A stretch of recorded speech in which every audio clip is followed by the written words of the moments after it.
Depuis plus de 60 ans, le nom de Marilyn Monroe évoque autant la fascination que le mystère. Sa mort, survenue en août 1962 dans sa maison de Brentwood, reste l'une des énigmes les plus sombres d'Hollywood. Star emblématique du cinéma américain, Marilyn n'était pas simplement une actrice adulée pour sa beauté. Elle incarnait une femme à la fois vulnérable et puissante, piégeante célébrité, intrigue politique et secret qui pouvaient se révéler trop dangereux pour être révélés. Le récit officiel parla d'une overdose tragique, mais dès les premières heures, des murmures et des spéculations commencèrent à circuler. Des rumeurs de trahison, de puissants hommes influents et de dissimulations mystérieuses émergèrent, suggérant que ce qui s'était passé cette nuit-là dépassait de loin ce que les apparences laissaient croire. Aujourd'hui encore, l'histoire de Marilyn Monroe refuse de s'éteindre. Chaque nouvelle enquête, chaque témoignage, chaque analyse de son dossier apporte son lot de contradictions et de zones d'ombre. L'image de la star se brouille encore davantage. Derrière la blonde iconique et le sourire éclatant se cache une femme tourmentée, dont la vie privée était marquée par des traumatismes, des luttes pour le pouvoir personnel et des relations instables.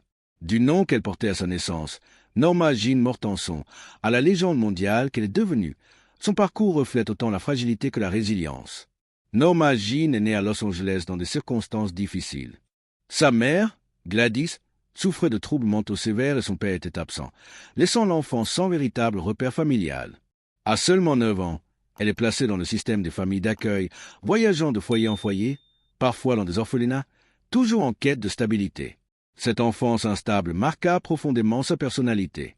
Contrairement à d'autres enfants grandissant dans des foyers aimants et constants, Norma Jean apprit très tôt que survivre signifiait s'adapter, se méfier et devenir résiliente. Chaque absence d'adulte protecteur, chaque changement de foyer, la préparait à une vie où elle devrait se construire elle-même, trouver des moyens de briller malgré le chaos autour d'elle. À la fin de son adolescence, pour éviter de retourner à l'orphelinat, elle prit une décision pratique. Elle épousa James Dougherty, un voisin plus âgé de 5 ans. Ce mariage, loin de la passion, représentait un refuge légal, une protection contre l'assistance publique. Durant la Seconde Guerre mondiale, alors que Dougherty servait dans la marine marchande, Norma Jean trouva du travail dans une usine d'armement, où son destin prit un tournant inattendu. Un photographe militaire remarqua son charme et sa beauté et, immortalisant quelques clichés, déclencha le début d'une transformation qui allait la propulser vers les étoiles. De ses photographies, elle passa rapidement au monde du mannequinat et enfin au cinéma. En 1946, elle obtint un contrat avec la 20th Century Fox, mais le studio jugea que Norma Jean Mortenson n'était pas assez glamour pour l'écran. On lui attribua alors un nouveau nom, Marilyn Monroe, en hommage à la star de Broadway Marilyn Miller et au nom de jeune fille de sa mère. Cette transformation n'était pas simplement professionnelle. Elle scinda sa personnalité, créant un fossé entre l'image publique d'une blonde fatale et la femme fragile et complexe qu'elle restait à l'intérieur. Dès ses premiers rôles, Marilyn fut confrontée aux stéréotypes hollywoodiens.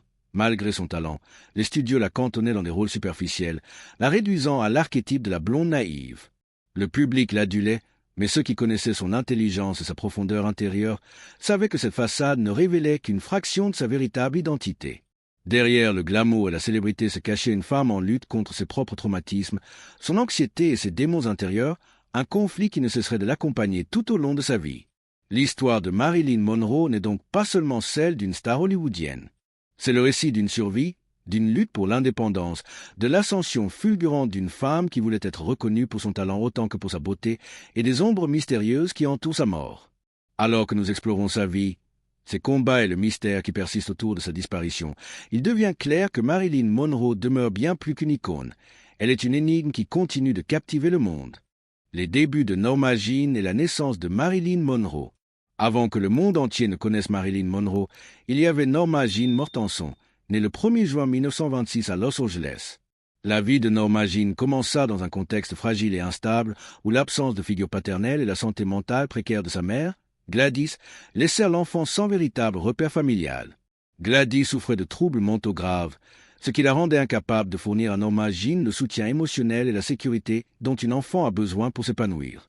Dès ses premières années, Norma Jean apprit que la vie pouvait être imprévisible et que la protection des adultes n'était pas garantie. À seulement 9 ans, Norma Jean fut placée dans le système des familles d'accueil.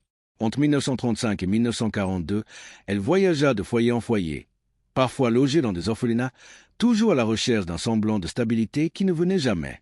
Cette succession de placements marqua profondément son caractère. Là où d'autres enfants bénéficiaient de foyers aimants et constants, Norma Jean dut apprendre à s'adapter rapidement, à lire les situations et à se protéger elle-même. Chaque nouveau foyer était une leçon de survie. Elle devait se faire discrète, observer et parfois cacher ses émotions pour éviter les conflits. Cette enfance instable façonna son caractère, sa personnalité. Norma Jean développa une capacité à se réinventer, une aptitude à séduire et à captiver ce qui l'entourait, sans doute une réponse instinctive à l'insécurité qu'elle avait connue. Elle comprit très tôt que la vie ne lui offrirait pas de sécurité gratuite et que le contrôle de son destin dépendrait de sa propre capacité à s'adapter et à briller, même dans l'adversité. Cette résilience, née de la précarité, deviendrait plus tard une force majeure dans sa carrière hollywoodienne, mais aussi un poids émotionnel constant, car elle lui rappelait sans cesse l'instabilité et l'abandon de son enfance. À 16 ans, Norma Jean fit un choix déterminant pour sa survie. Pour éviter le retour à l'orphelinat et la menace d'un placement dans une famille inconnue, elle épousa James Dougherty, un voisin de 5 ans son aîné. Ce mariage, loin de la passion romantique, représentait une décision pratique. Il lui offrait une protection légale et un foyer stable, si temporaire soit-il. Ce mariage fut un acte de pragmatisme pur. Norma Jean savait que son futur dépendait de sa capacité à créer ses propres solutions face à une vie qui lui avait enseigné la fragilité. Pendant que Dougherty servait dans la marine marchande durant la Seconde Guerre mondiale, Norma Jean travailla dans une usine d'armement à Van Nuys. C'est là, au milieu du bruit des machines et de l'effort collectif pour soutenir la guerre, qu'un photographe militaire remarqua sa beauté et son charisme. En la photographiant pour immortaliser les femmes participant à l'effort de guerre, il captura quelque chose d'inexplicable, un mélange de douceur, de fragilité et de magnétisme. Ces clichés marquèrent le début d'une transformation qui allait propulser Norma Jean hors de sa vie ordinaire vers la légende. Ces photographies pin-up attirèrent l'attention des agences de mannequins et bientôt, Norma Jean signa ses premiers contrats. Elle découvrit le monde de l'image, du glamour et du cinéma, un univers où l'apparence, le charisme et la capacité à captiver le regard étaient essentiels. Cette transition fut une étape cruciale. Elle apprit à contrôler l'image qu'elle renvoyait, à façonner sa personnalité publique et à construire un personnage capable de séduire Hollywood, plus tard, le monde entier. En 1946, Norma Jean obtint un contrat avec la 20th Century Fox. Cependant, le studio jugea rapidement que son nom et son image d'origine ne correspondaient pas à la vision qu'ils avaient d'une star de cinéma. Ainsi naquit Marilyn Monroe, un nom inspiré de la star de Broadway Marilyn Miller et du nom de jeune fille de sa mère. Cette transformation ne fut pas seulement un changement de nom, elle symbolisait la création d'une nouvelle identité, un personnage public séparé de Norma Jean, l'enfant fragile et instable. Marilyn devint la façade publique, le symbole glamour, tandis que Norma Jean restait l'âme secrète, consciente de ses failles et de ses blessures. Cette dualité entre la personne réelle et l'image projetée se développa dès les premiers rôles au cinéma. Entre 1947 et 1950, Marilyn enchaîna de petits rôles qui, bien que mineurs, révélèrent son talent naissant. Sa performance dans The Asphalt Jungle de John Huston attira l'attention des critiques, démontrant qu'elle n'était pas simplement une figure décorative, mais une actrice capable de capturer l'émotion et de toucher le public. Pourtant, Hollywood, fidèle à ses stéréotypes, la cantonna souvent dans des rôles de blonde naïve, minimisant son intelligence et sa capacité d'interprétation. Cette tension entre son potentiel réel et les attentes superficielles des studios devint un fil conducteur de sa carrière, une lutte constante pour être reconnue pour ses compétences plutôt que pour son apparence. Derrière cette ascension fulgurante, Marilyn resta marquée par les blessures de son enfance. L'instabilité, l'abandon et le manque de repères laissèrent des cicatrices émotionnelles profondes qui allaient influencer ses relations personnelles et ses choix professionnels pendant des années. Même dans l'éclat de ses premiers succès, Norma Jean, devenue Marilyn Monroe, portait en elle les ombres de son passé. La résilience acquise dans son enfance fut sa force, mais aussi la source d'un combat intérieur constant, un équilibre fragile entre le glamour hollywoodien et la vulnérabilité cachée d'une femme qui avait grandi sans sécurité ni amour constant. Ainsi, les débuts de Norma Jean et sa transformation en Marilyn Monroe illustrent un parcours exceptionnel. De l'enfance instable dans les familles d'accueil à la création d'une icône mondiale, chaque étape de sa vie préfigurait la complexité de la femme qu'elle allait devenir. Cette partie de son histoire nous montre que derrière l'image parfaite et lumineuse se cache une femme façonnée par la survie, la douleur et une détermination qui transcendent les épreuves. Les débuts à Hollywood et la lutte contre les stéréotypes. Après avoir été repérée pour son charisme et sa beauté dans une usine d'armement, Norma Jean entra progressivement dans le monde impitoyable du cinéma hollywoodien. Son passage du mannequinat au grand écran fut rapide mais exigeant. Le glamour et les projecteurs cachaient un univers de contrôle strict et d'exigences implacables où les studios détenaient le pouvoir sur chaque aspect de la vie des acteurs. Ce contrôle ne se limitait pas aux rôles attribués. Il s'étendait au nom, à l'image publique, aux relations personnelles et parfois même aux choix vestimentaires et à l'apparence physique. Lorsque la 21 Century Fox engagea Norma Jean, les dirigeants du studio estimèrent que son nom et son apparence devaient être transformés pour séduire le public. Ainsi naquit Marilyn Monroe, un nom destiné à capturer l'essence de la star idéale, glamour, séduisante et inoubliable. Le choix du prénom Marilyn, inspiré de Marilyn Miller, et le nom Monroe, hérité de sa mère, symbolisaient une fusion de projections publiques et de souvenirs personnels. Cependant, ce changement marquait également une scission profonde entre Norma Jean, la jeune femme vulnérable, et Marilyn, l'icône construite pour Hollywood. Cette dualité allait devenir une constante dans sa vie, une façade séduisante et confiante, et derrière elle, une femme fragile, anxieuse et marquée par ses traumatismes d'enfance. Entre 1947 et 1950, Marilyn enchaîna de petits rôles dans des films tels que Skudao, Skudae et The Asphalt Jungle de John Huston. Bien que ses rôles fussent souvent mineurs, ils révélèrent son potentiel d'actrice. Sa présence à l'écran ne se limitait pas à la beauté. Elle possédait un charisme, une expressivité et une capacité à transmettre des émotions subtiles qui attiraient l'attention des critiques les plus exigeants. Pourtant, Hollywood semblait déterminé à enfermer Marilyn dans un stéréotype précis. Celui de la blonde naïve et séduisante, une caricature destinée à séduire le public masculin tout en minimisant ses capacités intellectuelles et artistiques. Cette image imposée, bien qu'elle contribuât à sa célébrité rapide, devint une source constante de frustration pour Marilyn. Elle désirait ardemment être reconnue comme actrice sérieuse, capable de rôles complexes et nuancés. Pour cela, elle commença à étudier intensivement l'art dramatique et à s'inscrire à l'Actors Studio de New York sous la direction de Lee Strasberg. Là, elle découvrit les techniques de l'acteur méthodique, une approche exigeante qui requérait immersion, émotion réelle et authenticité dans chaque scène. Pour la première fois, Marilyn sentit qu'elle pouvait s'exprimer au-delà de l'image superficielle que les studios lui imposaient, qu'elle pouvait être reconnue pour son talent plutôt que pour son apparence. Cependant, la route fut loin d'être facile. Hollywood, dominé par des hommes puissants et des studios omnipotents, résistait à cette transformation. Chaque refus de rôle jugé insultant pour son intelligence, chaque tentative de contrôle de sa carrière se heurtait à l'autorité des producteurs. Elle fut suspendue à plusieurs reprises pour avoir refusé des rôles qui la réduisaient à un objet de désir sans profondeur. Ces affrontements n'étaient pas des caprices, comme le prétendaient certains critiques ou journalistes, mais des actes de défi et de lutte pour sa dignité artistique. Marilyn voulait exister en tant qu'individu, non simplement comme un produit manufacturé pour l'écran. Son talent ne tarda pas à être reconnu malgré les obstacles. Des films comme Niagara, 1953, Gentlemen préfèrent blonde, 1953, et How to Marry a Millionaire, 1953, firent d'elle une star internationale, admirée pour son sex-appeal, son humour et sa capacité à captiver l'écran. Mais même au sommet de sa gloire, les tensions avec les studios persistaient. Elle percevait l'injustice salariale par rapport à ses partenaires masculins et refusait de se soumettre aux attentes superficielles d'un système qui la cantonnait dans un rôle unique. Cette lutte pour le contrôle de sa carrière reflétait sa quête plus large de reconnaissance et d'indépendance, une tentative constante de concilier sa véritable identité avec l'image que le public voulait voir. Parallèlement, la vie personnelle de Marilyn était marquée par l'instabilité. Les traumatismes de son enfance, abandonnement, instabilité et hospitalisation psychiatrique de sa mère la poursuivaient et se reflétaient dans ses relations et ses choix de vie.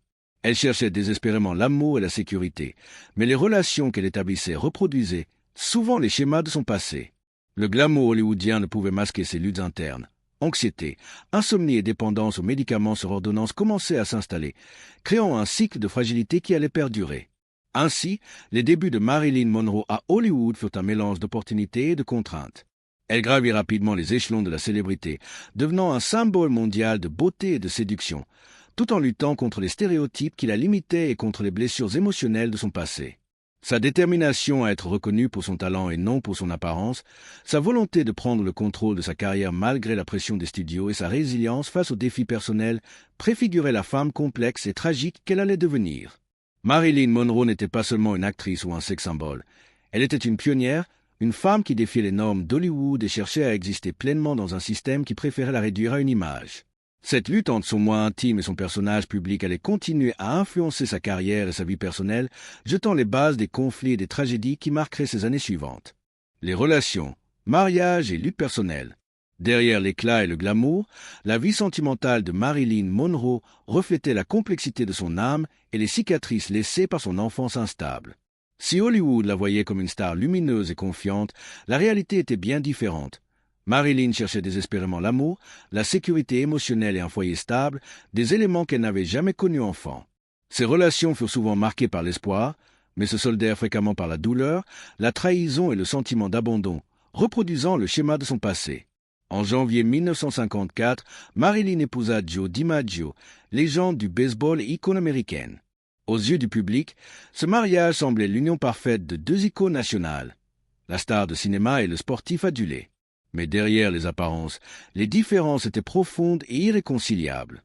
Joe, homme réservé et conservateur, avait du mal à accepter la célébrité et l'image de sex symbole que portait Marilyn. Sa jalousie éclatait régulièrement, surtout lorsque Marilyn interprétait des scènes provocantes, comme la fameuse scène de la robe blanche dans The 7 Year Itch, qui devint instantanément iconique. Cette exposition publique de sa sensualité amplifia les tensions entre eux. Joe désirait une épouse traditionnelle, tandis que Marilyn aspirait à la liberté, à l'expression de son talent et à la reconnaissance de son intelligence. Malgré l'amour qu'elle éprouvait, le mariage avec DiMaggio se révéla difficile. La jalousie, les conflits de personnalité et l'incompatibilité fondamentale entre leurs modes de vie créèrent un climat de tension constante. Après seulement 9 mois, Marilyn demanda le divorce, invoquant la cruauté mentale. Ce premier échec amoureux renforça chez elle la peur de l'abandon et la méfiance envers les relations intimes, tout en soulignant que la célébrité pouvait compliquer, voire détruire, la recherche de stabilité affective. 2 ans plus tard, en 1956, Marilyn épousa Arthur Miller, dramaturge célèbre et intellectuel respecté. Ce mariage représentait pour elle une tentative d'échapper aux erreurs du passé. Avec Miller, elle espérait trouver un partenaire qui valoriserait son esprit autant que sa beauté, une relation fondée sur l'intellect, la compréhension mutuelle et le respect artistique. Mais la réalité s'avéra encore complexe. Les troubles psychiques de Marilyn, son anxiété et sa dépendance aux médicaments sur ordonnance, conjuguées aux exigences émotionnelles et intellectuelles de Miller, créèrent des tensions insurmontables.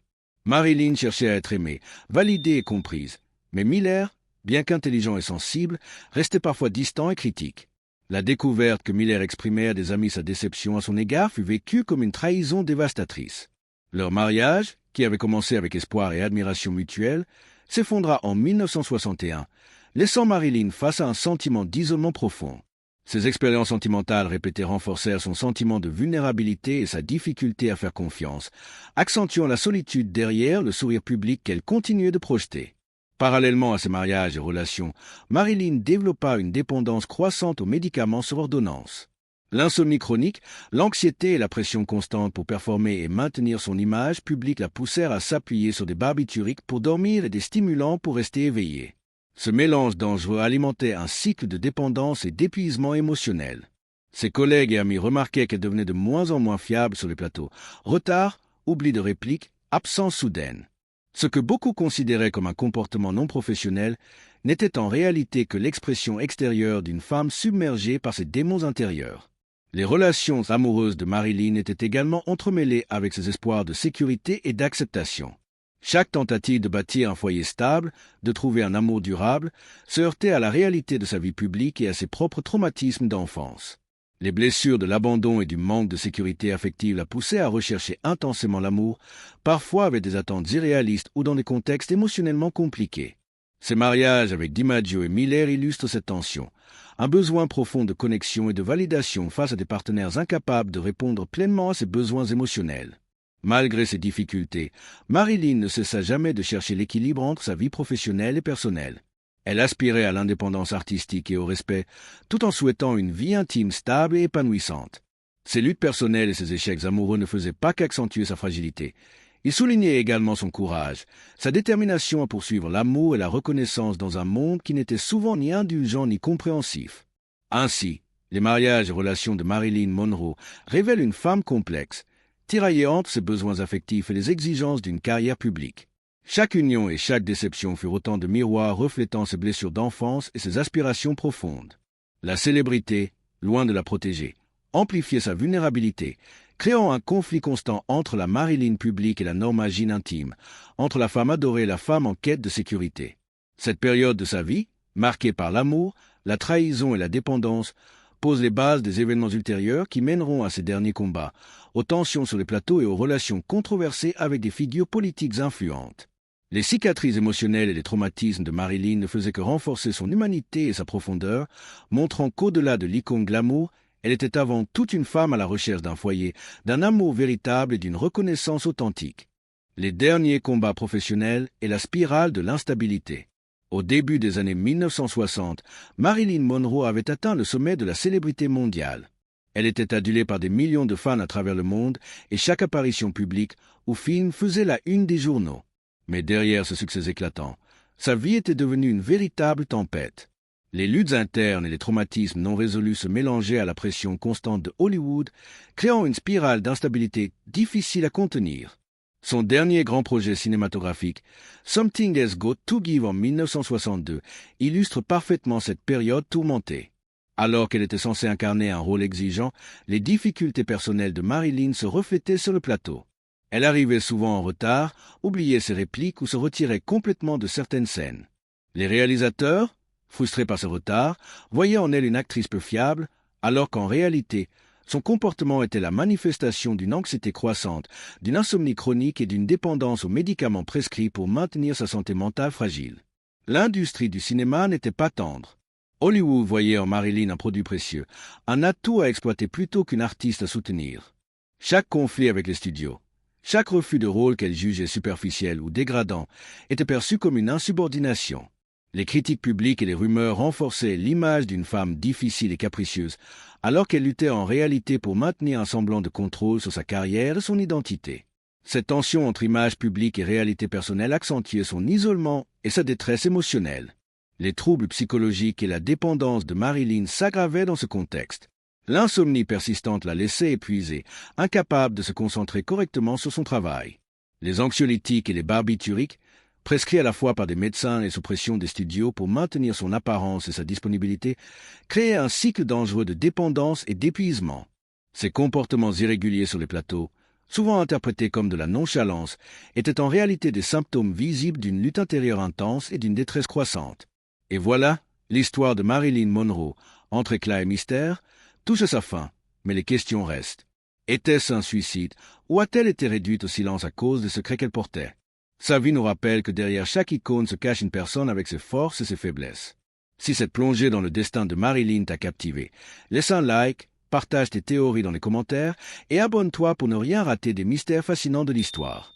Marilyn restera toujours dans nos mémoires, entre glamour, tragédie et énigme.